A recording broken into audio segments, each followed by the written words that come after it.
Gas ସରିଗଲା, ହୋଟେଲରେ shutter ପଡ଼ିଗଲା।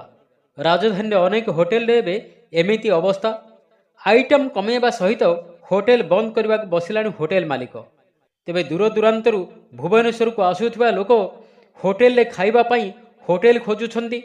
ଲୋକଙ୍କୁ ଦେଖି ହୋଟେଲ ମାଲିକ ହୋଟେଲ ବନ୍ଦ କରିଦେଉଛନ୍ତି, କାରଣ ହୋଟେଲରେ ଏବେ ଘୋର ଗ୍ୟାସର ଅଭାବ ଦେଖିବାକୁ ମିଳିଛି। ସେଥିପାଇଁ ହୋଟେଲ ମାଲିକମାନେ ଖୁବ୍ କମ୍ ଆଇଟମ୍ କରିବା ସହିତ ହୋଟେଲ ମଧ୍ୟ ବନ୍ଦ କରିଦେଉଛନ୍ତି, ଯାହାକି ଗ୍ରାହକମାନେ ଖାଇବା ବିନା ହନ୍ତସନ୍ତ ହୋଇ ଫେରିବାକୁ ପଡ଼ୁଛି। ତେବେ ଏହା ଏକ ଅଭାବନୀୟ ଦୃଶ୍ୟ।